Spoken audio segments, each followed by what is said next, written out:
days of long ago, from uncharted regions of Appian Way, comes a legend. The legends of StataTron, defender of statisticians, a mighty builder of models, loved by researchers and feared by everyone else. I'm so frustrated that we still haven't come up with a research question. What do you think best predicts SAT math performance? It doesn't matter. Our open session used the auto builder to figure out which variables have the highest R-squared. I'll just look at the regression tables and reverse engineer our research question. Excellent idea. Nobody will know the difference.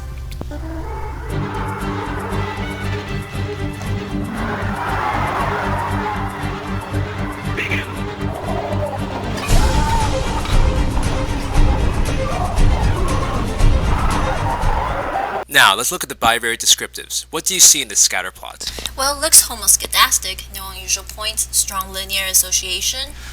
Yes, I agree. What are you thinking for the research question? Didn't you always say that it has to be guided by theory?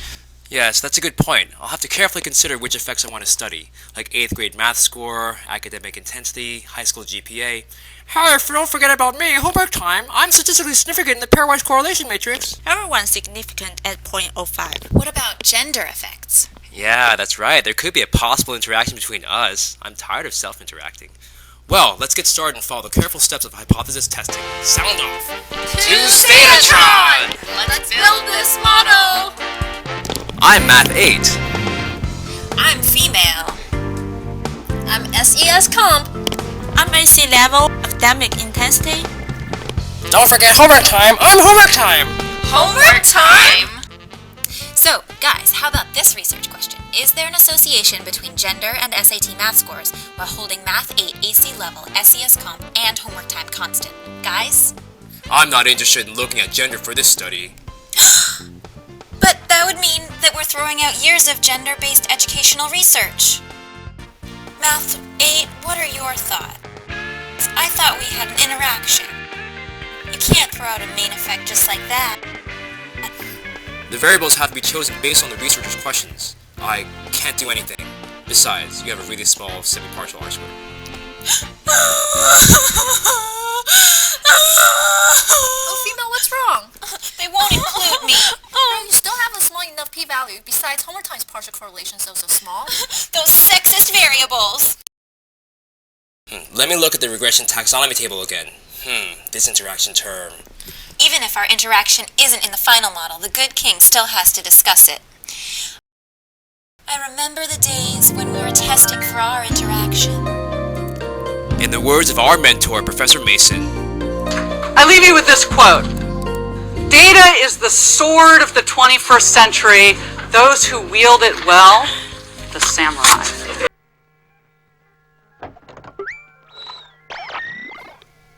ready to form StataTron force. Let's go, StataTron force! Research question asked. Research hypothesis formulated. Univariate descriptives, check. Bivariate analyses, check. Correlation matrix, check. Baseline model built. Studentized residuals analyzed. No violation of assumptions. Cook's D lower than 0.1. No need for sensitivity analysis. The great statistician George E. Box once said, "All models are wrong, but some are useful." Today, we learned a valuable lesson that building a model is half the battle. Nice try, auto-built model. You may have a high R-squared, but you have no practical significance. Your assumptions are violated, and you are completely invalid. Theoretically based models will always prevail. Ha ha ha ha! Now that we've defended our model, we can discuss our findings substantially for a non-technical audience. It should be easy to examine our residuals and make sure that our crew meets all the assumptions. We've got lots to say when we interpret ourselves in non-technical language. I'm glad we included female in the model. I can't wait to discuss the possible consequences of gender for our research question. Well, now all we have to do is write a 10 to 15 page paper not including tables and figures and annotated data code. Aww.